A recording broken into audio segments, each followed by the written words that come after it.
So you're filling out a job application and you get to the section that asks for your availability. Lots of students struggle with knowing what to put in this section. On this episode, I'm going to talk about the different things that you will need to consider when filling this section out.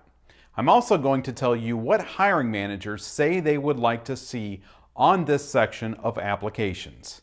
It is the week of November 10th through the 14th, and you're watching the QC Step Podcast.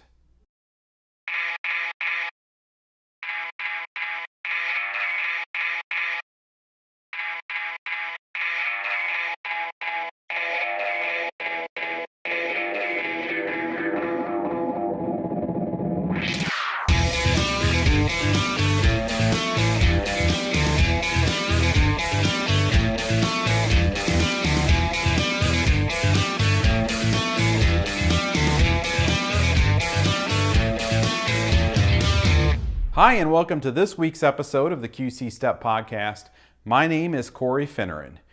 There was no episode last week because we were busy hosting the Day of Transition, and for all of you that are watching that were at the Day of Transition, we really hope that you enjoyed it and got good information on employment at this event. You and your teachers have received evaluations for the event, and we'd really appreciate your feedback. And I do want to say that if you enjoyed our closing keynote, the presentation by Handicap This, Tim and Mike actually have a podcast. It's in audio, not in video like this one, but it's in audio. And they just started it about a month ago. And I think that if you enjoyed their presentation, then you would like it quite a bit. Their first episode was on, it was kind of an introduction to who they are and their story, some of the stuff that we heard in their presentation at the Day of Transition. The second episode is about redefining independence. The third episode is about making activities more accessible. And the fourth episode is about traveling with a wheelchair. And they talk about some of their favorite traveling stories, and those are pretty funny. I would suggest listening to that one. And the fifth episode is about their motto: improvise, adapt, and overcome. So you can listen to those episodes on their website, handicapthis.com, or on iTunes. And so check them out.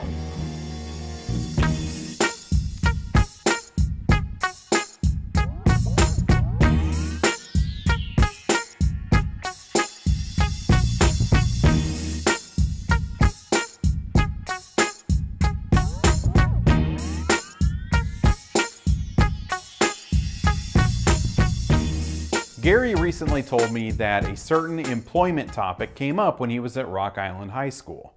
And that topic is what to write in the availability section of job applications. And that's what I'm going to talk about on this episode. So let's start at the beginning. Why is what you put in the availability section of applications important?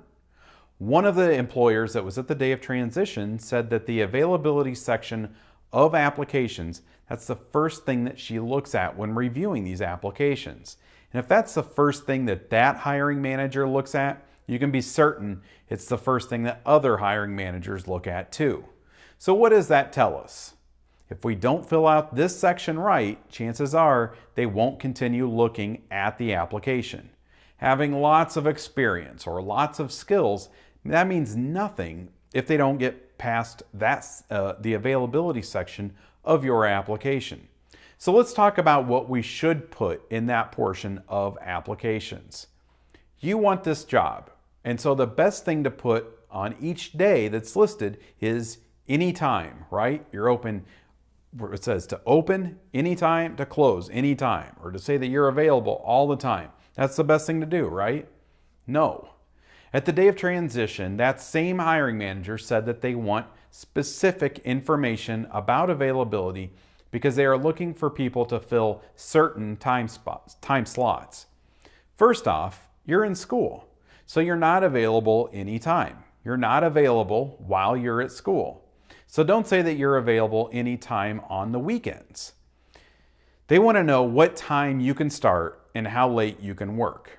So if you're willing to work anytime on the weekends, put that you can start at 7 a.m. or 8 a.m. and that you can work until 10 p.m. Does this mean that they will schedule you from 7 a.m. until 10 p.m.? No, of course not. It means that they can schedule you and your shift anytime within those hours. And it's best to be upfront about the hours that you are actually available. If you're in school until 3 p.m., don't tell them that you're available at 3 p.m. Be realistic and tell them that you could start at 4 p.m.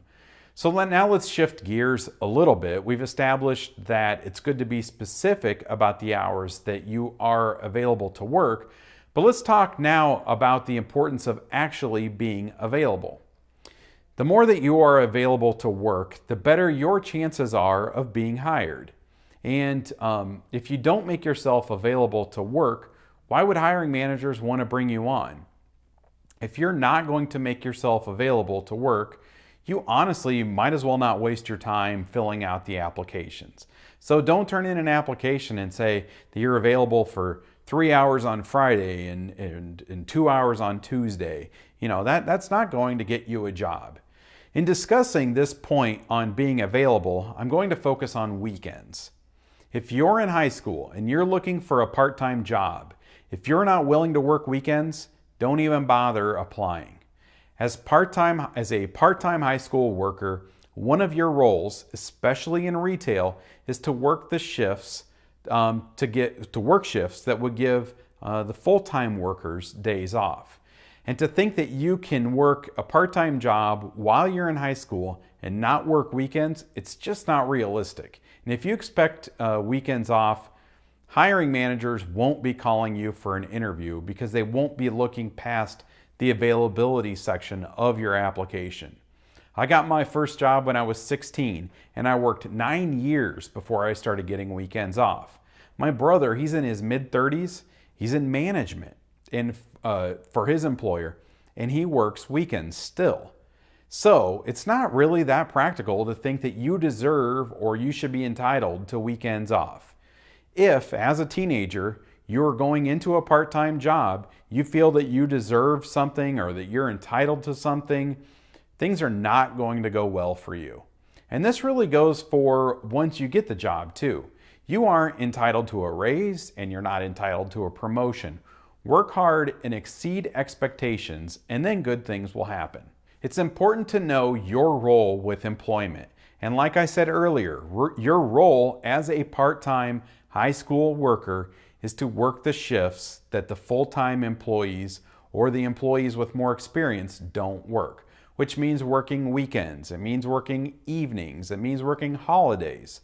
So to summarize this discussion, I think there are two things that you need to get out of this. Number one, the greater the availability of an applicant, the better the chances are of getting hired. And number two, be specific with the times that you're available. You don't want the hiring manager tossing your application aside at the first glance. And I hope that through this discussion, you understand the importance of availability and the availability section of job applications. And I hope that I've helped you learn how to fill it out and to give yourself a better chance of landing that job.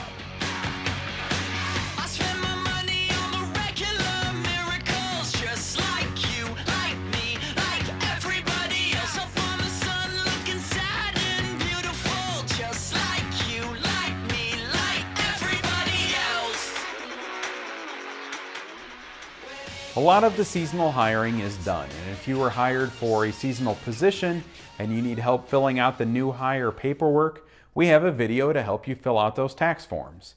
To watch this video on how to fill out the I-9 and other paperwork, go to qcstep.com/newhire.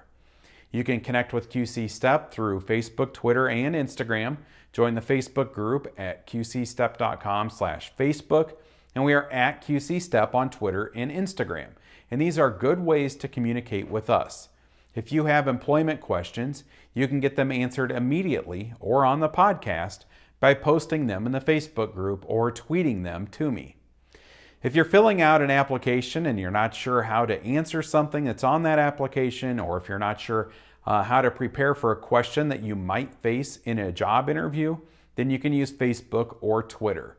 I get alerts sent to my phone, and I would be happy to help you fill out the application the right way or to help you prepare yourself for an interview. Consider this your personal employment help hotline and take advantage of it.